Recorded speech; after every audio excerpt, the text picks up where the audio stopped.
Push in Bharat করার চেষ্টা করছে, পত্রপত্রিকাটা আমরা দেখেছি। আমাদের জায়গা থেকে আমরা এটাকে পুশিন বলছি, এবং এটা আন্তর্জাতিক মানবাধিকার সংস্থা যারা আছে তারা এটাকে টেক আপ করছেন, তারা তাদের মতো করে এটাকে অ্যাড্রেস করছেন। আমাদের সময় মতো যে পদক্ষেপ নেওয়া প্রয়োজন আমরা সেই পদক্ষেপ নেব।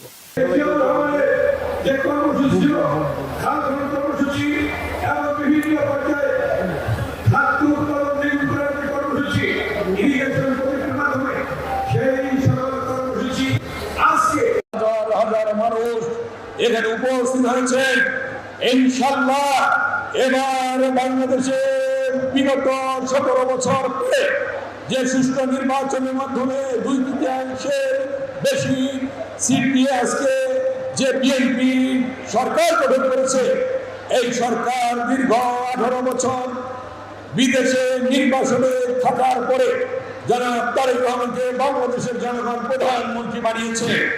আজকে বাংলাদেশের প্রধানমন্ত্রী জনাব তারেক রহমান যেভাবে এগোচ্ছেন, যেভাবে জনগণের সাথে সম্পৃক্ত হয়েছেন, যেভাবে জনগণের জন্য কাজ করছেন, যেভাবে রাস্তাঘাটে চলাফেরা করছেন একজন সাধারণ মানুষের মতো, আজকে জনগণ তাকে গ্রহণ করে নিয়েছে। জনগণ তারেক রহমানকে এবং আমাদের চিন্তায়, বিশ্বাসে এবং আমাদের ভালোবাসায় যিনি আছেন, আমাদের শ্রদ্ধায়, যিনি আমাদেরকে সাহস জুগিয়েছিলেন স্বৈরাচারের মুখোমুখি দাঁড়াবার জন্যে, লড়বার জন্যে, আমাদের দেশনেত্রী বেগম খালেদা জিয়াকে। বিগত মুক্তিযুদ্ধে আমাদের সকল শহীদেরা এবং সকল বীরাঙ্গনাদের আমি স্মরণ করছি আজকে। পাশাপাশি বিগত স্বৈর শাসনের বিরুদ্ধে যে আন্দোলন, সেখানে বলপূর্বক গুমের শিকার, বিচার বহির্ভূত হত্যার শিকার সকলকে শ্রদ্ধা ভরে স্মরণ করছি। বিডিআর হত্যাকাণ্ড, শাপলা গণহত্যায় যাদেরকে হারিয়েছি এবং পরবর্তীতে আমাদের জুলাই যোদ্ধাদেরকে, সকল শহীদকে, আহতকে শ্রদ্ধা ভরে স্মরণ করছি। ধন্যবাদ মাননীয় স্পিকার। প্রথমে আমি আমাদের মাননীয় অর্থমন্ত্রীকে ধন্যবাদ জানাতে চাই দেশের অর্থনৈতিক পুনরুদ্ধার, মানব সম্পদ উন্নয়ন ও সামাজিক সুরক্ষাকে গুরুত্ব দিয়ে একটি কম্প্রিহেন্সিভ বাজেট উপস্থাপনের জন্য। 2026-27 অর্থ বছরে উত্থাপিত বাজেট শুধু একটি আর্থিক দলিল নয়, এটি দেশের প্রান্তিক মানুষ, নারী, প্রবীণ, প্রতিবন্ধী, শিক্ষার্থীরা এবং সামাজিকভাবে পিছিয়ে পড়া জনগোষ্ঠীর জন্য একটি মানবিক ও জনকল্যাণমুখী রাষ্ট্র গঠনেরই রূপরেখা।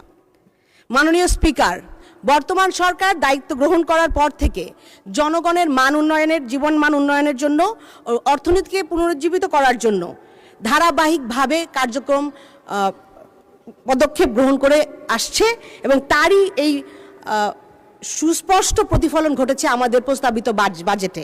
এটি বাংলাদেশের সবচেয়ে বৃহৎ বাজেট।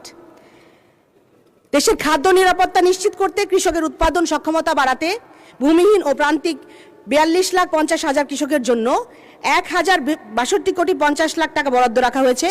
এটি উৎপাদন বৃদ্ধির পাশাপাশি গ্রামীণ অর্থনীতিকেও শক্তিশালী করে। সামাজিক নিরাপত্তা খাতে এবারের বাজেট একটি যুগান্তকারী পদক্ষেপ। ফ্যামিলি কার্ডের আওতায় 41 লাখ নারীকে যে ভাতা দেওয়া হচ্ছে, নারীর অর্থনৈতিক ক্ষমতায়নের ক্ষেত্রে নতুন দিগন্ত উন্মোচন করছে। একই সঙ্গে সামাজিক নিরাপত্তার কর্মসূচির জন্য 1,40,338 কোটি টাকা বরাদ্দ দেশের ইতিহাসে অন্যতম বৃহৎ সামাজিক সুরক্ষা বিনিয়োগ। বয়স্ক ভাতা, বিধবা ভাতা, প্রতিবন্ধী ভাতার পরিমাণ বৃদ্ধি করা এবং উপকারভোগীর সম্প্রসারণের মাধ্যমে সরকার স্পষ্ট বার্তা দিয়েছে উন্নয়নের সুফল প্রতিটি মানুষের ঘরে, প্রতিটি মানুষের কাছে পৌঁছে দিতে হবে। প্রবীণ নাগরিকদের জন্য ট্রেনে বিনামূল্যে ভ্রমণ, মেট্রো রেলের 25% ভাড়া ছাড়ের সিদ্ধান্ত একটি মানবিক ও সময়োপযোগী উদ্যোগ আমি মনে করি। মাননীয় স্পিকার, স্বাস্থ্য খাতে 69,409 কোটি টাকার রেকর্ড বরাদ্দ নিঃসন্দেহে প্রশংসার দাবি রাখে। স্বাস্থ্য খাতে জিডিপির 1% বেশি বরাদ্দ দেশের জনস্বাস্থ্য ব্যবস্থার উন্নয়নে নতুন সম্ভাবনার সৃষ্টি করবে। 1 লক্ষ স্বাস্থ্যকর্মী নিয়োগ, পরিকল্পনা, ডায়ালাইসিস ফিল্টারে কর শুল্ক অব্যাহতি, চিকিৎসা যন্ত্রপাতি ও ওষুধ শিল্পের কাঁচামালে শুল্ক প্রত্যাহারের মতো এই উদ্যোগগুলো জনগণের চিকিৎসা ব্যয় কমাতে গুরুত্বপূর্ণ ভূমিকা রাখবে। মাননীয় স্পিকার, শিক্ষা খাতে 36,606 কোটি টাকার বরাদ্দ এবং জিডিপির 2% উন্নীতকরণ অত্যন্ত ইতিবাচক সিদ্ধান্ত, এবং আমরা মনে করি বাংলাদেশের ভবিষ্যৎ এবং মানব সম্পদ উন্নয়নে এটা ভিত্তি রচনা করবে। তরুণ উদ্যোক্তাদের জন্যও রয়েছে অত্যন্ত আশার বার্তা রয়েছে এই বাজেটে। 2,000 কোটি টাকার এসএমই পুনঃ অর্থায়ন তহবিল ও যুব ও ক্রীড়া উদ্যোক্তাদের জন্য 500 কোটি টাকার বিশেষ বরাদ্দ রয়েছে, যেটি কর্মসংস্থান সৃষ্টি ও নতুন উদ্ভাবনাকে উৎসাহিত করবে। প্রবাসী কর্মীদের জন্য মাইগ্রেন্ট কার্ড চালুর উদ্যোগ, বৈধ চ্যানেলের মাধ্যমে রেমিটেন্স পাঠানোর যে উদ্যোগ, 2.5% নগদ প্রণোদনা অব্যাহত রাখা আমাদের প্রবাসী ভাই বোনদের প্রতি সরকারের দায়িত্বশীলতারই বহিঃপ্রকাশ। মাননীয় স্পিকার, জুলাই গণঅভ্যুত্থানে শহীদ পরিবার, আহত যোদ্ধাদের জন্য আবাসন, মাসিক ভাতা ও পুনর্বাসনের কার্যক্রম অব্যাহত রাখার জন্য এই সিদ্ধান্ত রাষ্ট্রের দায়বদ্ধতার বহিঃপ্রকাশ। শহীদ পরিবারকে মাসিক 20,000 টাকা ও আহতদের জন্য ক্যাটাগরি ভিত্তিক ভাতা প্রদান রাষ্ট্রের